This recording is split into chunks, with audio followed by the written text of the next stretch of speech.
오늘 본문 말씀 22절, 23절 말씀을 함께 읽겠습니다. 시작. 눈은 몸의 등불이니 그러므로 내 눈이 성하면 온 몸이 밝을 것이요 눈이 나쁘면 온 몸이 어두울 것이니 그러므로 내게 있는 빛이 어두우면 그 어두움이 얼마나 더하겠느냐. 아멘. 22절에 보면 눈은 몸의 등불이니 합니다.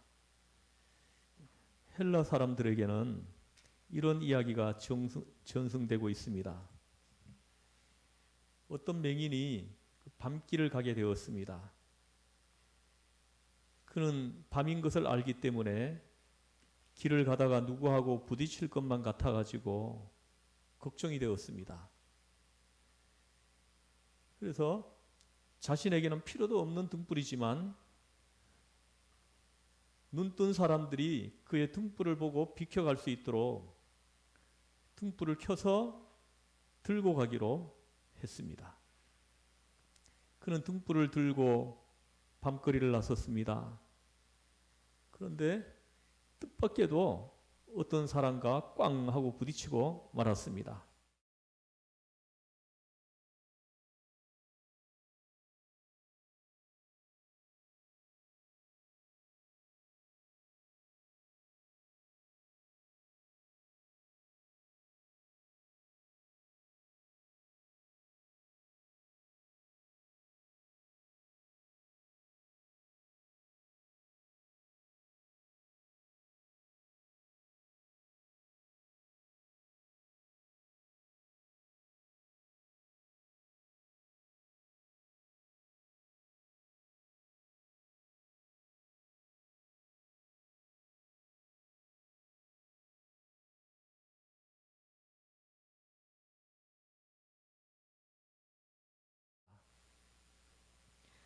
자신의 등불이 꺼진 줄도 모르고 들고 다니는 것 뿐만 아니라 애당초 자기 자신을 위한 등불을 들어야 하는데 자기는 못 보면서 다른 사람이 볼 수 있게 하겠다.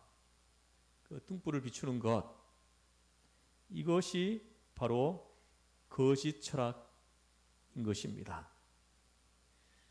참 스승이 아니라 거짓된 스승인 것입니다. 그러므로 일단은 등불을 밝히되 그것이 누구를 위한 등불인지를 염두에 두어야 하는 것입니다. 마땅히 자기 자신을 위한 등불이며 스스로를 위하는 것이어야 하는 것입니다. 먼저 내 눈을 밝힌 후에 남을 밝히도록 힘써야지 자신을 밝히지 않고 다른 사람 보게 하겠다고 오히려 다른 사람만 잘못 본다고 탓하고 원망한다면 얼마나 어리석은 일이 되겠습니까? 방금 읽은 22절, 23절을 여러분 한번 보십시오. 주님께서는 지금 성한 눈과 나쁜 눈을 비교하여 대조적으로 말씀하고 계십니다. 정상적으로 말을 하면 좋은 눈과 좋지 못한 눈을 말씀하심입니다. 오늘 성경에서 말씀하는 나쁜 눈은 맹인을 가리켜서 하는 말이 아닙니다. 눈은 떴지만 나쁜 눈과 좋은 눈이 있다고 두 가지를 대조하여 말씀하시는 것입니다. 잠언서 28장 22절에서 이렇게 말씀합니다. 악한 눈이 있는 자는 재물을 얻기에만 급하고 빈궁이 자기에게 임하는 줄을 알지 못하느니라 하고 말씀했습니다. 재물만 생각하고 욕심만 부리는 악한 눈을 가진 사람은 재물밖에 모르지만 그렇다고 해가지고 재물이 반드시 자기한테 돌아오는 것이 아니라는 것입니다. 좋은 이야기는 아니지만 프랑스 소설에 도둑질하는 사람 이야기가 있습니다. 그는 양복을 파는 집에서 옷 한 벌을 입어보다가 바지를 입고는 그대로 내달려 도망쳤습니다. 그래서 양복점 주인이 도둑이야 하고 소리치면서 그 도둑놈을 뒤쫓았습니다.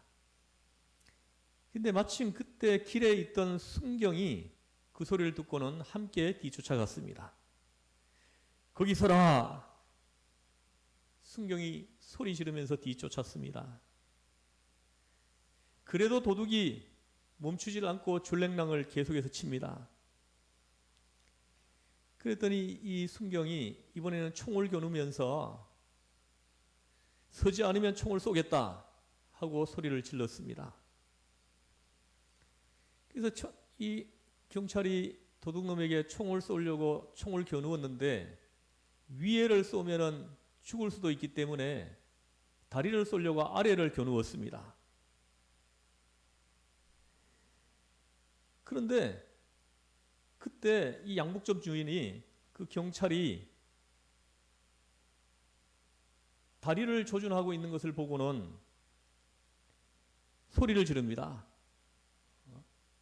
경찰 아저씨, 다리를 쏘지 말고 가슴을 쏘세요. 위에를 쏘세요 하고 소리를 질렀습니다. 아래쪽을 쏘면 바지에 구멍이 날까봐 걱정해서인 것입니다.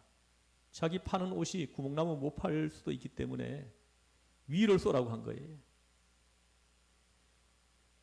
남이야 죽든지 말든지 자기네 바지만 지금 중요한 것입니다. 이런 사람이 나쁜 눈을 가진 사람입니다. 오늘 본문은 헬라어적으로는 이렇게 해석할 수가 있습니다.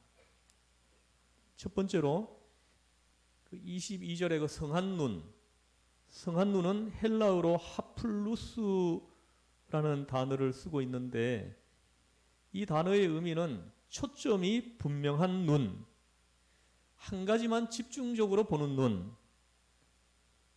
이것이 성한 눈입니다. 단순해야 바로 볼 수 있다 하심입니다.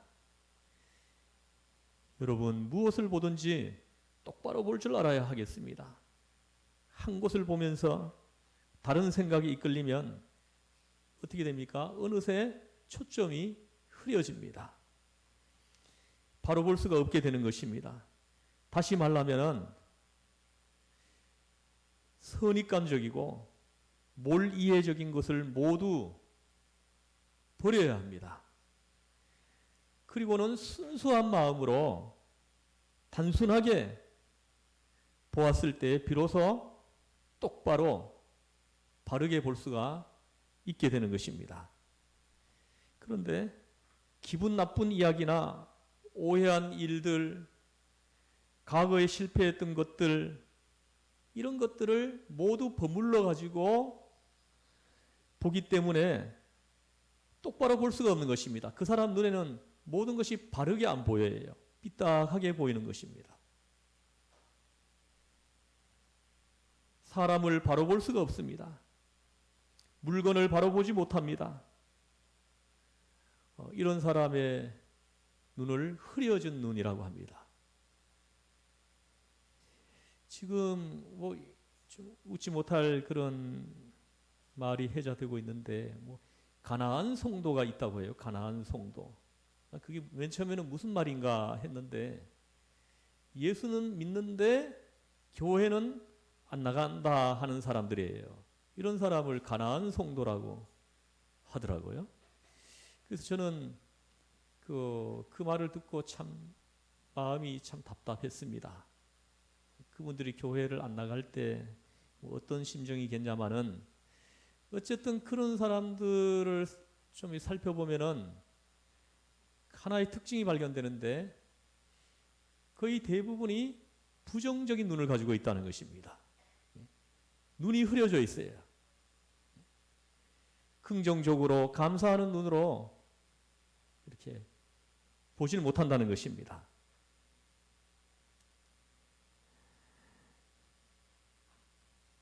그러나 성한 눈은 단순하게 봅니다. 초점이 한 곳으로 모여 있는 눈입니다. 그래서 사물을 바르게 볼 수가 있는 것입니다. 사람을 올바르게 똑바로 볼 수가 있는 것입니다. 그렇다면 나쁜 눈은 어떤 눈이겠습니까? 이것은 헬라어로 포네로스라는 단어를 쓰고 있어요. 원어 주석을 찾아보니까 이거는 악하다는 뜻입니다. 이 눈은 악한 눈이라는 뜻입니다. 곧 인색한 눈, 이기심에 취한 눈을 말하는 것입니다. 그러므로 사물을 볼 때에는 깨끗하게 단순하게 보아야 하는 것입니다. 그런 면에서 어른들의 눈과 아이들의 눈은 큰 차이가 있습니다. 아이들은 어쩌다가 우연하게 지나가면서 본 것도 선명하게 기억하지만은 어른들은 금방 잊어버립니다. 기억을 못합니다. 너무나 복잡하게 보기 때문에 그런 것입니다. 심지어 사람을 만나도 누구라는 사실보다는 누구를 닮았다느니, 관상이 어떻다느니, 팔자가 어떻다거니 별의별 생각을 다 합니다. 옳게 보이는 것이 아무것도 없습니다. 더욱이 부유와 가난, 좋은 사람과 나쁜 사람을 다 평가한 다음에는 제대로 볼 기회가 없다는 것입니다. 그런데 어린아이들은 단순하게 볼 줄을 압니다. 머릿속에 그대로 사진 찍듯이 각인이 되는 것입니다. 그것이 어른과 아이의 차이입니다. 성도 여러분, 마땅히 우리는 어린아이들처럼 단순한 눈으로 밝게 보아야 할 것입니다. 이어서 세 번째로 눈을 인생의 목표로 생각하는 것입니다. 성경에서 말씀하는 눈과 몸, 이 눈과 몸을 인생 자체로 보는 그런 견해입니다. 즉, 눈이 성하다는 말은 인생의 목표가 분명하다. 생의 목표가 분명하고 선명하다.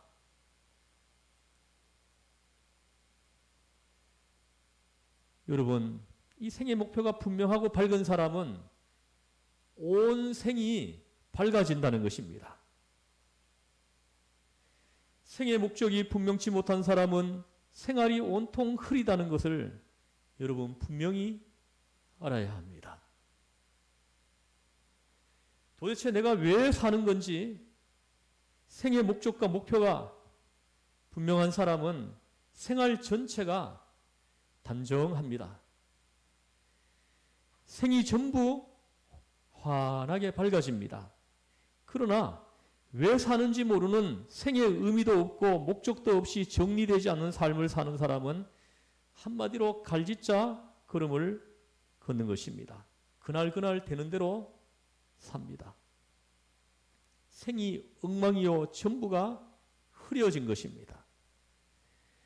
그래서 예수님께서 말씀하십니다.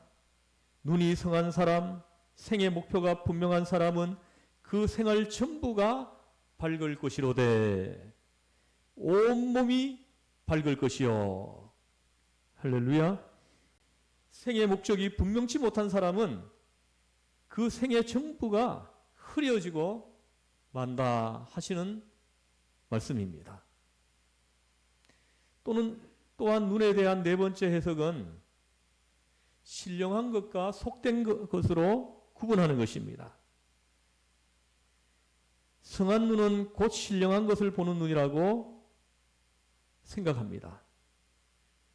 다른 사람은 보지 못하는 깊은 세계를 봅니다. 신령한 것을 보기 때문에 그는 지혜를 얻습니다. 안 보이는 것을 보면서 사는 사람일수록 보이는 세계를 바르게 살 수 있는 것입니다. 다시 말하면 사랑은 보이지가 않습니다. 사랑이 눈에 보입니까? 보이지 않습니다. 그 보이지 않는 그 사랑을 볼 줄 아는 사람이라야 물질의 세계도 바로 처리할 수 있게 된다 하는 것입니다. 그런데 나쁜 눈을 가진 사람은 물질만 보고 사랑은 볼 수가 없습니다. 정성이나 진실도 보지를 못합니다. 의도 보지 못하며 신령한 것에 대하여 아무것도 보지를 못합니다. 그 사람 눈에 보이는 것은 오직 물질뿐입니다. 이러한 사람은 어떻게 살아갈 것 같습니까? 우리가 알고 있는 공산주의가 바로 그렇습니다. 유물사관입니다. 모든 것을 물질로 보죠. 사람 역시 고등동물로 봅니다. 그리고는 사랑을 설명하려고 하니까 그 사랑이 도대체 설명이 되겠습니까? 보이지 않는 그 사랑이.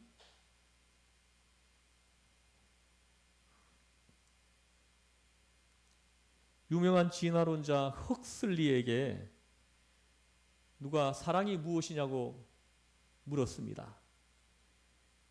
그때 이 헉슬리가 대답하기를 종족 보존 본능이다 하고 대답을 했습니다. 사랑을 종족 보존 본능이라는 거예요. 이 종족 보존 본능이 뭡니까?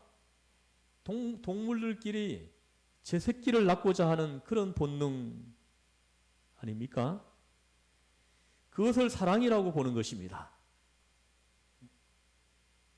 그 이상의 말을 할 수가 없는 것입니다. 모든 것을 동물로 물질로 보고 보면 전혀 신령한 세계가 그 눈에는 보이지가 않는 것입니다. 그러나 신령한 세계를 먼저 본다면 비로소 물질 세계도 그때부터 바르게 보이기 시작을 하는 것입니다. 이것은 우리 눈이 성해야 온몸을 밝게 볼 수 있다고 하는 오늘 예수님의 말씀입니다. 신령한 세계, 신령한 하나님의 뜻을 먼저 알고 나서 세상을 볼 때야 비로소 밝히 볼 수 있다 하시는 것입니다. 그러나 물질로 인해서 눈이 흐려지고 나면 하나님과 물질의 두 세계를 모두 볼 수 없게 된다는 말씀입니다. 오늘 24절 말씀을 같이 한번 읽어보겠습니다. 시작. 한 사람이 두 주인을 섬기지 못할 것이니 혹 이를 미워하고 저를 사랑하거나 혹 이를 중히 여기고 저를 경히 여김이라. 너희가 하나님과 재물을 겸하여 섬기지 못하느니라. 아멘. 사랑하는 성도 여러분, 여러분의 눈의 초점을 어디에 두면서 지금 살고 있는 것입니까? 사도 바울은 항상 시선을 어디에 두고 있었습니까? 바울은 그리스도의 날에 그의 시선을 항상 두고 있었습니다. 고린도후서 1장 14절에서 사도 바울은 이렇게 말씀합니다. 우리 주 예수의 날에 너희가 우리의 자랑이 되고 우리가 너희의 자랑이 되는 것이라. 아멘. 우리 주 예수 그리스도의 날에 사도 바울의 눈의 초점은 예수 그리스도의 그 날에 지금 꽂혀 있는 것입니다. 바울은 항상 요단강 건너 주님 앞에 갔을 때 어떤 모습으로 설 수 있을까에 마음의 눈을 항상 두고 있었습니다. 그러므로 사도 바울은 오늘 당하는 그 시험, 오늘 당하는 그 고난, 그 고통, 오늘 당하는 그 비난, 오늘 당하는 갖가지 그 시련들, 이런 것들을 잘 이겨갈 수가 있었던 것입니다. 사도행전 7장에 스데반은 항상 그리스도께 그 시선을 두고 있었습니다. 지금 스데반은 돌에 맞아서 죽는 숭배하는 순간입니다. 그 시각 그는 하늘을 우러러봅니다. 사도행전 7장 55절을 여러분 보십시오. 하나님의 영광과 및 예수께서 하나님 우편에 서신 것을 보고. 스데반의 시선은 하늘에 계신 그리스도께 못 박혀 있었던 것입니다. 예수님을 쳐다보는 순간 스데반의 얼굴은 천사의 얼굴과 같았다 하고 말씀합니다. 지금 스데반의 눈에는 예수님이 보이는 것입니다. 하나님의 우편에 앉아 계신 예수 그리스도, 그 예수님이 사도 바울의 눈에 지금 환하게 보이는 것입니다. 지금 스데반, 그의 앞에는 스데반을 증오하며 이를 갈면서 돌을 던지려고 하는 많은 사람들이 지금 있습니다. 그러나 그의 눈은, 그 사람들은 하나도 보이지 않습니다. 저 멀리 계신 그리스도를 우러르고 있습니다. 저 하나님의 우편에 앉으셔서 나를 바라보고 계시는 그 예수님의 그 눈을 지금 쳐다보고 있는 것입니다. 그리함으로 지금 사람들이 지금 돌을 던지고 있어요. 돌을 맞으면서 당하는 그 고통을 잘 견딜 수가 있었던 것입니다. 오히려 찬송을 부릅니다.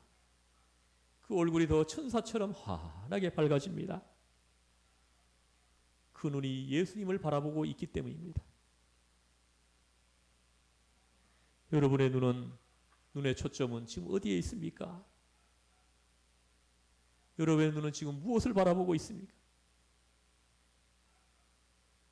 예수님께서 말씀하십니다. 눈은 몸의 등불이니. 여기에 중요한 교훈이 있습니다. 축복이 뭡니까? 축복이란 소유함을 말하는 것이 아닙니다. 눈이 성한 것이 축복입니다. 그런데 사람들은 그저 많이 소유하려고,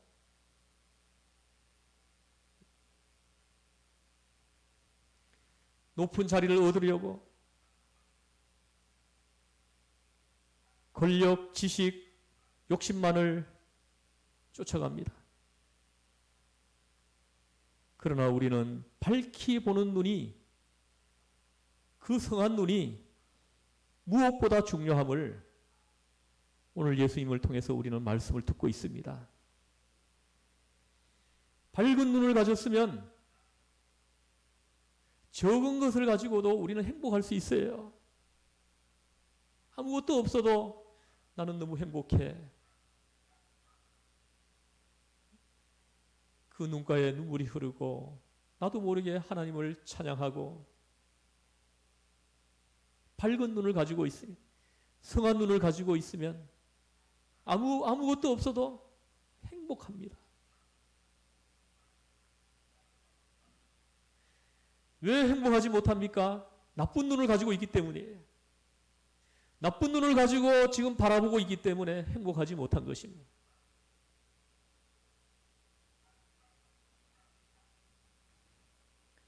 눈이 성한 것이 축복입니다.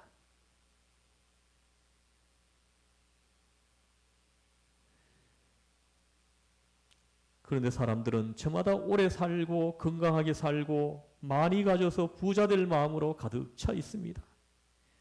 그리고 그런 눈으로 예수님을 보고 예수님을 따르려고 합니다.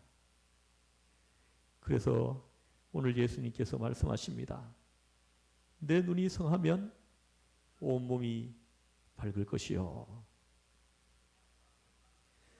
예수님께서 우리에게 주시려고 하는 것은 밝은 눈이요, 신령한 눈임을 우리는 깨달아야 합니다. 요한복음 9장에 보면 예수님께서 바리새인들과 이야기를 나누는 장면이 나옵니다. 예수님께서 말씀하십니다. 내가 심판하러 이 세상에 왔으니 보지 못하는 자들을 보게 하고 보는 자들을 맹인되게 할 것이다 하고 말씀하셨습니다. 그 말씀을 들은 바리새인들이 화를 내면서 우리도 맹인이냐고 되묻습니다. 예수님께서 대답하십니다. 너희가 맹인 되었더라면 차라리 맹인이었으면 죄가 없으려니와 본다고 하니까 너희 죄가 그저 있느니라. 9장 41절에서 말씀하셨습니다. 저들은 육신의 눈은 떴으나 신령한 눈은 지금 잠겨 있는 것입니다. 신령한 눈이 감겨 있습니다. 그러나 저들은 육신의 눈을 뜨고 있기 때문에 신령한 눈도 뜬 것으로 지금 착각을 하고 있는 것입니다. 예수님께서는 이를 불쌍히 여겨 말씀하시는 것입니다. 너희가 본다고 하니까 너희의 죄가 그저 있느니라. 여기서 본다라고 하는 것은 육신의 눈에 의한 것입니다. 하지만 우리는 이보다는 신령한 눈이 중요함을, 신령한 눈이 반드시 필요함을 우리는 예수님을 통해서 오늘 말씀을 듣고 있는 것입니다. 성한 눈을 가지고 있으면 온몸이 밝을 것이요 하고 말씀합니다. 시편 119편 18절에서 이렇게 말씀합니다. 내 눈을 열어서 주의 율법에서 놀라운 것을 보게 하소서. 이 성한 눈을 가지고 있는 사람에게 보이는 비밀한 것입니다. 나쁜 눈을 가지고 있는 동안에는 절대로 보이지 않는 것이에요. 시편 119편 이 시인은 그 성한 눈을 달라고 지금 기도하는 거예요. 하나님, 내 눈이 열리게 해달라. 그래서 주의 말씀에서 놀라운 것이 내 눈에 보이게 해달라고 지금 하나님 앞에 엎드려 기도하는 것입니다. 이것은 오늘 우리가 주님 앞에 구해야 될 기도인 것입니다. 여러분 한번 따라해 보겠습니다. 주여, 내 눈을 열어주소서. 성한 눈을 주소서. 밝은 눈을 주소서.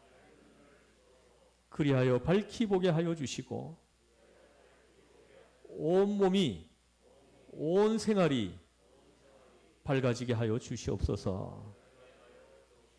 예수 그리스도의 이름으로 기도드리옵나이다. 아멘. 아멘. 이 시간에는 우리 서용준 집사님께서 봉헌송 올려드리면서